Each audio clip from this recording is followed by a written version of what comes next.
اعوذ باللہ من الشیطان الرجیم بسم اللہ الرحمن الرحیم۔ آج الحمدللہ 9 ذو الحج شریف ہے۔ جس طرح پہلی ذو الحج شریف کو بوندا باندی بارش کی جاری تھی، آج بھی اسی طرح موسلا دھار بارش اور بجلی اپنی آب و تاب کے ساتھ بڑی گرج رہی ہے، اور موسلا دھار بارش کا سلسلہ ابھی بھی جاری ہے۔ نماز فجر کے بعد کا وقت ہے۔ اللہ رب العالمین ہم سب کو اپنی نمازوں کی پابندی کرنے کی توفیق عطا فرمائے۔ حضرات محترم، آج ہم نے 2 چیزیں بیان کرنی ہیں۔ پہلی چیز ایام تشریق، دوسرا قربانی کا روزہ رکھنا کیسا ہے۔ ایام تشریق سماعت فرمائیں۔ 9 ذو الحج یوم عرفہ، 9 ذو الحج کی فجر سے لے کر 13 ذو الحج کی عصر تک یہ ایام تشریق ہیں۔ عصر تک جو ہے اللہ اکبر اللہ اکبر، لا الہ الا اللہ واللہ اکبر اللہ اکبر وللہ الحمد۔ 9 ذو الحج کی فجر سے لے کر 13 ذو الحج کی عصر تک جب جماعت ہوتی ہے نماز کے لیے، تو فوراً بعد اور کوئی الفاظ ادا کیے، سلام کے فوراً بعد جو ہے فرض والی جو نماز ہوتی ہے، اس کے بعد 3 مرتبہ یہ کلمات طیبات ادا کرنے ہیں۔ 1 مرتبہ بلند آواز سے اللہ اکبر لا الہ الا اللہ واللہ اکبر وللہ الحمد۔ اور ان کی اصل بھی سماعت فرمائیں کہ یہ کیوں ہم ادا کرتے ہیں، یہ کہاں سے منقول ہے۔ کہ جب حضرت ابراہیم علیہ السلام آپ نے کوششیں جاری فرمائیں کہ اسماعیل علیہ السلام کو میں ذبح کروں، تو آپ کوشش کر رہے ہیں۔ ادھر اللہ رب العالمین نے حضرت جبرائیل علیہ السلام کو حکم فرمایا کہ جبرائیل علیہ السلام جنت سے مینڈا لے کر جاؤ فدیہ کے طور پر۔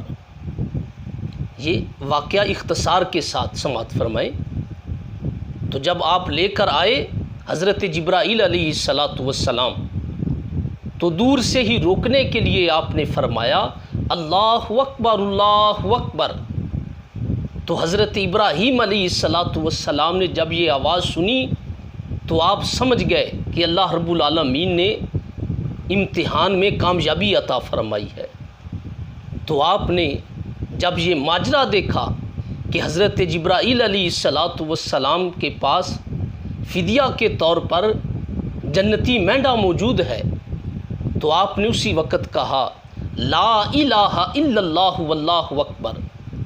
اور حضرت اسماعیل ذبیح اللہ علیہ السلام جو زمین پر لیٹے ہوئے تھے، جب انہوں نے یہ منظر دیکھا کہ اللہ رب العالمین نے ہماری قربانی کو قبول و منظور فرما لیا ہے، تو انہوں نے کہا للہ الحمد۔ اسی مناسبت سے تا قیامت پیارے نبی صلی اللہ علیہ وآلہ وسلم آپ کی بھی یہ سنت مبارکہ جاری رہے گی، اللہ اکبر لا الہ الا اللہ واللہ اکبر وللہ الحمد۔ یہ تکبیر ہے۔ اسی طرح عید کا روزہ، بہت سے حضرات عید کا روزہ رکھتے ہیں۔ کتنا روزہ رکھتے ہیں؟ جب تک گھر میں گوشت نہ آئے۔ ایسے بھی کچھ احباب ہیں جو شام کو ہی افطار کرتے ہیں۔ عید کا روزہ رکھنا حرام ہے۔ عید کا روزہ رکھنا حرام ہے، اور عید کے 3 دن بعد بقرہ عید جو ہے، جو کل ابھی ہوگی، عید کے دن کا بھی روزہ اور اس کے بعد 3 دن کا روزہ جو ہے یہ رکھنا حرام ہے۔ تو لہٰذا اگر کوئی شخص یہ اس کو روزے کا نام دے، تو بالکل یہ روزے کا بھی نام اس کو نہیں دینا چاہیے۔ ہاں مستحب عمل ہے کہ بندہ صبح سے اگر کچھ نہیں کھا رہا تو وہ اپنے قربانی کے گوشت سے ہی کھانا تناول فرمائے۔ ایام تشریق کا بھی آپ نے سماعت فرمایا کہ کب تک ہیں اور کتنی ہیں، اور اسی طرح ایام نحر قربانی کے دن کتنے ہیں۔ ایام نحر 10 ذو الحج، 11 ذو الحج اور 12 ذو الحج کی مغرب تک جو ہے وہ قربانی کا وقت ہوتا ہے۔ پہلا دن افضل ہے، اس کے بعد دوسرے 2 دن بھی قربانی کے اندر شامل ہیں۔ تو اسی طرح قربانی کا وقت یہ نہیں ہے کہ رات کے وقت بھی قربانی کی جائے، بلکہ شام کو رات کو ذبح کرنا، قربانی کرنا یہ مکروہ عمل ہوتا ہے۔ تو قربانی کے 3 دن اور 2 راتیں بن جاتی ہیں۔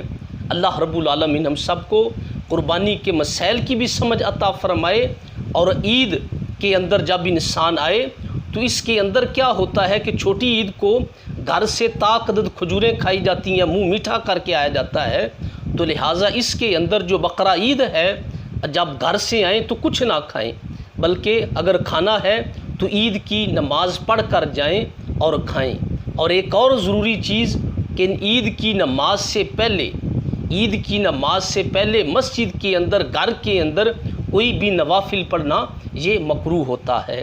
اسی طرح جب عیدگاہ کی طرف آئیں، سنت مبارکہ ہے کہ پیدل آئیں، اگر سفر زیادہ ہے تو سواری پر آ جائے، لیکن پیدل آنا یہ افضل عمل ہے، اور بلند آواز سے تکبیرات کہتے آئیں، اللہ اکبر، لا الہ الا اللہ واللہ اکبر وللہ الحمد، یہ تکبیر کہتے آئیں، اور اس کے ساتھ ساتھ ایک رستے سے آئیں، دوسرے رستے سے واپس جائیں۔